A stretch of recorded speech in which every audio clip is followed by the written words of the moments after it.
Greetings, Japan fans. Today's show, we're going to look at coaching.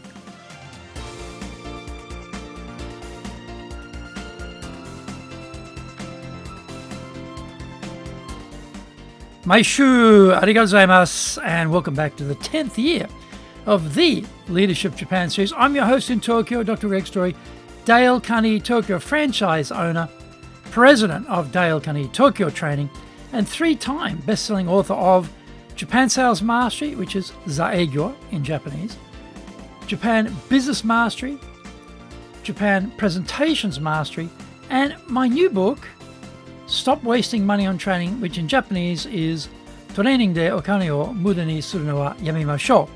And all of my books are available on Amazon. This podcast brings insights, examples, and experience about leading in Japan. Trust me, it is different here.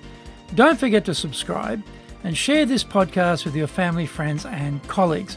We are not being sponsored by Libsyn, but we value your privacy, which is why we have our podcast hosted by Libsyn. Unlike many other hosting organizations, Libsyn have a strict policy that does not allow access to your private information by anyone.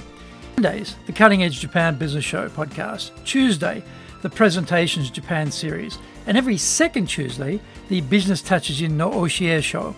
Wednesdays, the Sales Japan series. Thursdays, the Leadership Japan series. And every second Thursday, the Business Pro Podcasto show. Fridays, the Japan Business Mastery Show podcast. Saturdays, Japan's top business interviews. Before we get going, today's handy Japanese phrase is "Taihen desu ne." Taihen desu ne. Wow, that's really tough, man. You're really going through it, aren't you? Taihen desu ne. Taihen desu ne. Taihen desu ne. Maybe you've got massive amount of work to churn out and you've got to work all through the night. Your colleague might say to you, "Taihen desu ne. Taihen desu ne. Taihen desu ne." Oh man, that's tough. Taihen desu ne. This is episode number 492. Almost up to the 500 mark. We're getting close. And today we're talking about why is coaching so hard?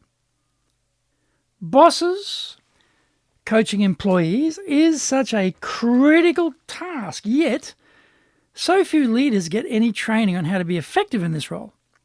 In Japan, the OJT, the on-the-job training, is supposed to provide the guidance needed. That probably worked back in the 1960s when Japan was doubling the size of the GNP. Today, though, it is a poor cousin to what it used to be. Back then, the bosses didn't ever touch a keyboard. They weren't carrying around the internet armed with supreme connectivity in their hand like today.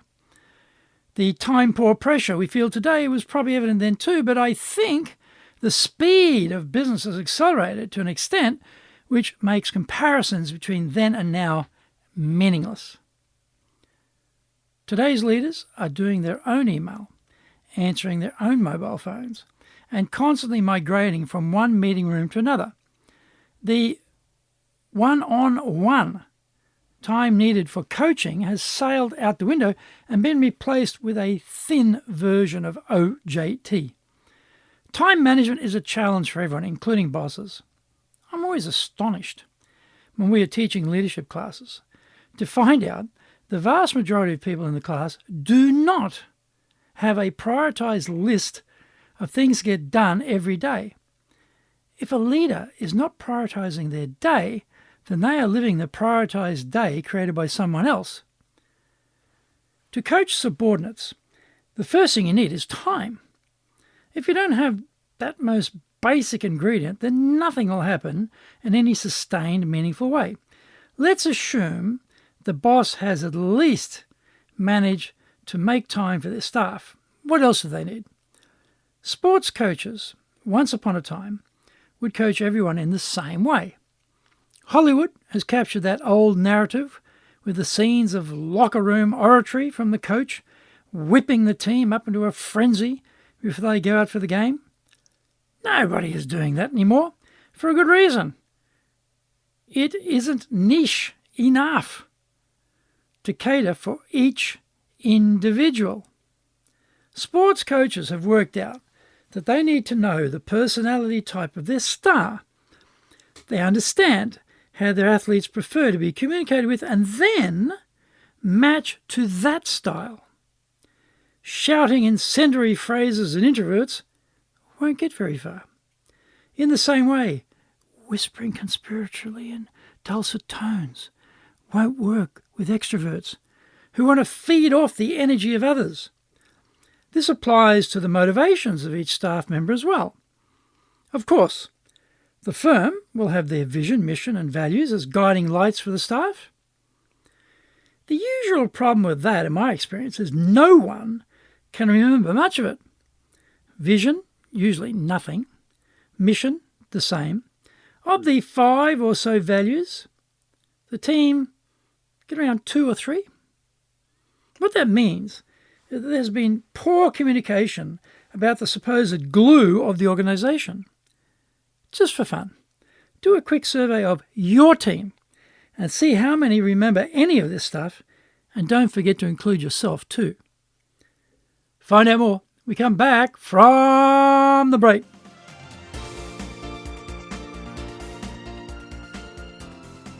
Today's show is brought to you by our public courses, but we also are doing custom in-house programs. We do them in both Japanese and English. We do them in our super safe classroom and live online. So on the 7th of December, Dale Carnegie course, really good program for dealing with stress. I'd say probably 1 in 5 people would tell me after the course that it really helped them in dealing with their stress. They felt that their productivity was really being held back. They were really suffering and they didn't have a solution. Alcohol and yoga, but they just weren't doing it. So this program really helped them to find the way to deal with their stress. It's got plenty of other things too. Leadership, people skills, communication skills, mindset change. It's got the works really. On the 12th of the 12th, we have 12th of December, we'll have LTM, Leadership Training for Managers, we call it. LTM, Leadership Training for Managers. Great program. This is what you need to be a leader. Everything you need to know. All the practical stuff, it's in this program. 19th of December, high impact presentations. 2 instructors, 2 days in the main modules, everything videoed. Phenomenal amounts of one-on-one coaching in this program, which is why we get the results we get. Go to our website at www.dale-carnegie.co.jp. That's www.dale-carnegie.co.jp. Lots and lots of value there for you. To do better in Japan, email me at greg.story@dalecarnegie.com.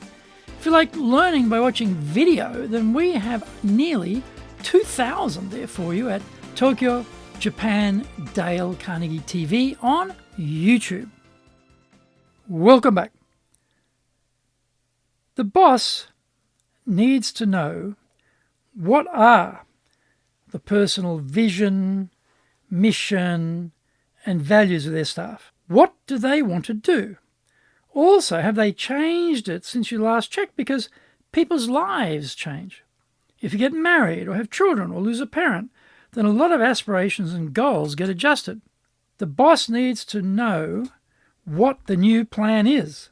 Now, in my youth, it would have been unthinkable for the boss to get that cozy with my aspirations. Today is different. Staff want to know you are in their corner, helping them to achieve their goals. Therefore, you need to have these types of intimate, confidential conversations today to make sure we are in lockstep with our team. The boss also has to be expert in the main field of endeavour. If you're running a sales organisation and you are outed as someone who can't sell yourself, then all credibility and hope is lost right there. If you're the head of marketing and you don't know much about the latest aspects of marketing, there won't be much fellowship going on. You get the idea. The basic requirement is that you are competent in your field.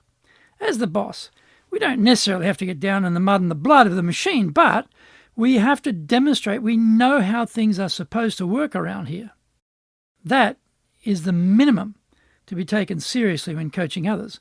If you're obviously out of date or ignorant of the latest and greatest, then no one will take any direction from you. You might be thinking, duh, that's obvious. Yes, it is. But what have you been doing to keep yourself up to date? What personal development have you been undertaking to be abreast of the new directions being forged in your sector of the industry? So, the very basics for coaching are boss time, subtle yet persuasive communication skills, deep knowledge of the individuals in the team, and what is important to them, plus ample personal expertise. How do you stack up?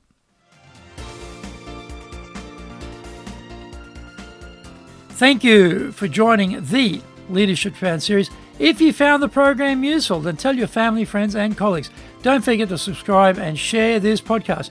You can contact me at greg.story@dalecarnegie.com. Our website is www.dale-carnegie.co.jp. Until the next episode, take what you thought valuable, put it into action, because idea application is what makes winners winners. So be one of them. Remember, I'm in your corner, committed to your success here in Nippon.